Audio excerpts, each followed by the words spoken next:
మా సార్ వెంకటాంపల్లె, ఇలా గన్పూర్ మండలం వెంకటాంపల్లె మాది. నా పెద్ద కొడుకు సిఐ, చిన్న కొడుకు ఎక్కడున్నది మాకు తెలియదు సార్. పేరు నాగేశ్వర రెడ్డి. చిన్న కొడుకు కానిస్టేబుల్. ఇద్దరు బిడ్డలు ఒక ఆమెను గంగారం ఇచ్చిన, ఒక ఆమెను గోపులాపురం ఇచ్చిన. వాళ్ళ కష్టం చేసుకొని వాళ్ళు బతుకుతున్నారు. మాకేం ఆశపడకుండా వాళ్ళ కష్టం చేసుకుని వాళ్ళు బతుకుతున్నారు. మాకు ఆస్తి పంపకాలు ఆస్తి చేసి అని మా పెద్ద కొడుకు 4 ఏళ్ళ నుండి మాకు సతాయిస్తే నాయన నేను చచ్చిన దగ్గర ఉండాలి, చచ్చినాక చేసుకుందరని చెప్పిన. చెప్తే అట్లా కాదు, నాకు ఇద్దరు కొడుకులు, మీరు చచ్చిపోతే చెరసగం కావాలి అంటాడు తమ్ముడు. నాకు ఇద్దరు కొడుకులు, నాకు 2 భాగాలు చేసి నాకు 10 ఎకరాలు, తమ్మునికి నాకు 20 ఎకరాలు, తమ్మునికి 10 ఎకరాలు. ఒక కొడుకు ఒక బిడ్డ కదా, తమ్మునికి 10 ఎకరాలు. తమ్ముని బిడ్డ ఉంటే నా కొడుకులు తమ్ముని కొడుకు కలిసి పెళ్లి చేస్తారు. నాకైతే ఇప్పుడు 20 ఎకరాలు అన్నాడు. ఇదేకటి పద్ధతి నాయన, ప్రపంచంలో లేనిది. నీ పెద్ద ఓదలు ఉండవు, ఏంటికి కారం అవుతావు నాయన. నీకు 1,00,000 రూపాయలు వస్తాయి, కొంచెం 50,000 వస్తుంది. నీ కష్టం నువ్వు చేసుకొని బతుకునైనా నువ్వు సంపాదించుకో. ఇంత దానికి ఎందుకు రద్దీ పడతావు? నీ పిల్లలు ఉన్నంత వరకు గుడకంగా ఇది అన్యాయం చేసిండని అనుకుంటారు జనం. వద్దు నాయన, నీ కాలు మొక్తానైనా. ఒకవేళ అమ్మనాయన చచ్చిపోయినరు అనుకో, అమ్మనాయన చచ్చిపోతే నేనే సాకినా, నేనే చెల్లెలు పెళ్ళిళ్ళు చేసిన అనుకో, నేనే తమ్ముని సాగిన అనుకో, పెద్ద పనులు చేసుకొని ఆయన ఈ కాలం కాకునాయన అని కాళ్ళు మొక్కిన. చెప్తే కూడా కాక పొట్టనీకి వచ్చిండు, కుర్చీ తీసుకొని ఉరికొచ్చిండు. ఉరికొచ్చినప్పుడు నాకు మోకాలకు ఆపరేషన్ అయ్యింది, లేచే పరిస్థితిలో లేను. నేను లబలబ మొత్తుకునే వాళ్ళకల్లా నా ముందర కుర్చీ వాళ్ళకి పెట్టిండు. అట్లా 4 సార్లు వచ్చి 4 కుర్చీలు వాళ్ళకి దిగాడు. ఒక్కడు ఒంటిగా వచ్చిండు, పేపర్ తీసుకొని వచ్చి నాకు ఏడాడిస్తావు ఇక్కడ రాసి, ఫస్ట్ నాకు ఏడాడిస్తావు రాసి అని 2 సార్లు వచ్చి బెదిరించిండు. బెదిరిస్తే ఉడకంగా నువ్వు చంపినా సరే కానీ 10 మందిని తోలుకొచ్చుకొని ఆయన అయితే అది చేసిస్తా కానీ 10 మందిలో మాట్లాడుకొని చేసుకుందరని చెప్పినాక నేను మా అక్క కొడుకును పిలిపించిన. మా పెద్ద మంచి వాళ్ళ అక్క కొడుకును పిలిపించి అట్లేట నాగేశ్వరరెడ్డి ఉండని 4 దినాలు మీకు ఎక్కడ పోతుందని అన్నారు. లేదు మా నాకు ఇప్పుడే చెప్పియాలి అన్నాడు. చెప్పిందంటే చెరిసాగం చేసుకొని రాయని చెప్పిండు. రామాంజనేయులు చెప్పిండు. చెప్పినాక నువ్వు ఇట్లా అడిగినావంట అని అడిగిండు. అయినా మామ అవుతాడు.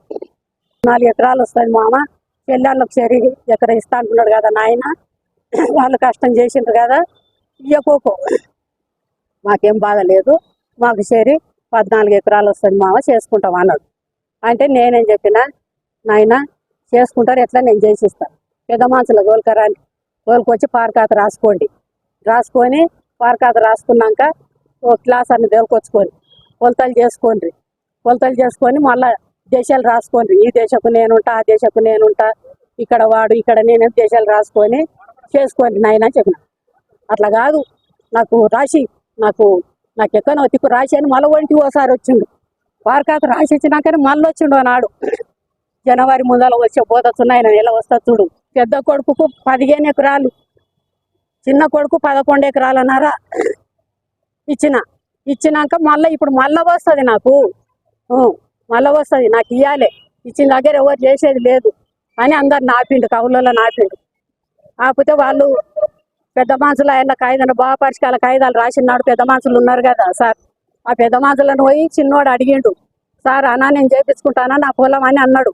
అంటే వాళ్ళు ఇంకేముందిరా తచ్చిపోయింది కదా, రిజిస్ట్రాలు అయినాయి, మీ అన్న లోన్ తెచ్చుకున్నాడు, నీవు లోన్ తెచ్చుకున్నావు, చేయించుకోపని చెప్పిండు. వెంకటేశ్వర రెడ్డి చెప్పిండు, గురుమూర్తి రెడ్డి చెప్పిండు, శ్యామసుందర్ రెడ్డి చెప్పిండు, గొల్ల యాదాయ చెప్పిండు. వాళ్ళని అందరిని అడిగి తూకం పోసిండు. కౌలు రైతు 10 దాంట్లో తూకం పోసిండు. 5 ఎకరాలు 2 సార్లు దున్నిచ్చిండు. ఇప్పుడు 30,000 చిల్లర అయ్యింది వాళ్ళకి ఖర్చు.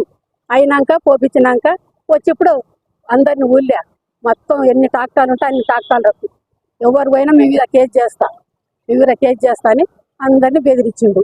చుట్టుముట్టు తాండలు ఉండే తాండలను కూడా బెదిరించిండు. ప్రతి మంచికి చెప్పిండు చుట్టుముట్టు పల్లెలకు గుర్తంగా ఎవరు పోవద్దు.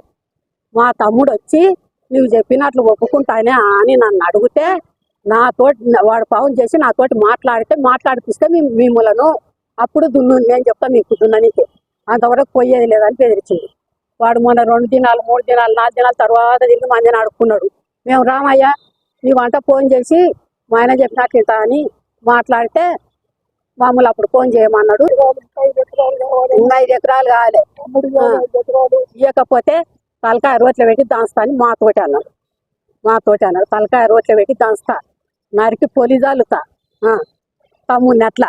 మామూలు ఏమంటాడు, బిడ్డ నీ లంజ గుద్దల జంగుడు లంజదానా, నేను చెప్పినట్లు వింటావా లేదా, నీవే నేర్పుతున్నావే తమ్మునికి అంటాడు. నీవే నేర్పుతున్నావే లంజదానా అని.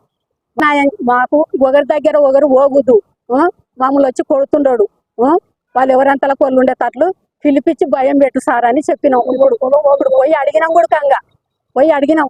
ఇప్పుడు పార్కాతి ఎట్లుందో, వాళ్ళ రిజిస్ట్రార్ రూల్ ఎట్లుందో అట్లే ఎవరి దాళ్ళు చేసుకోమని సార్. లొల్లు వద్దు, నువ్వు చెప్తున్నాన్న ఇంటడేమో నాగేశ్వర రెడ్డి అని నీ తానికి వచ్చినాను సారు, నీ కాళ్ళు మోపుతాను సార్ అంటే అంత ఆయన కొనాలంటే నడుగుండి బయటికి నడుగుండి, మీరు నడుగు దమాకు లేదు మీకు, బయటికి నడుగుండ్రు అని అన్నాడు.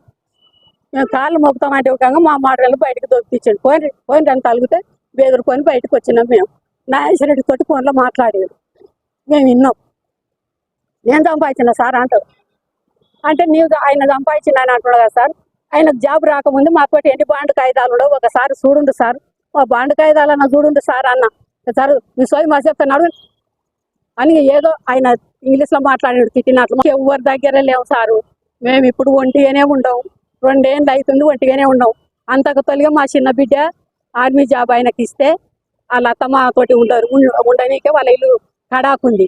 ఆడ దొంగల బాధ అని చెప్పని మాతోటే పెట్టిపోయింది అల్లుడు. 10 ఏళ్ళు ఆమెనే వండి పెట్టింది మాకు.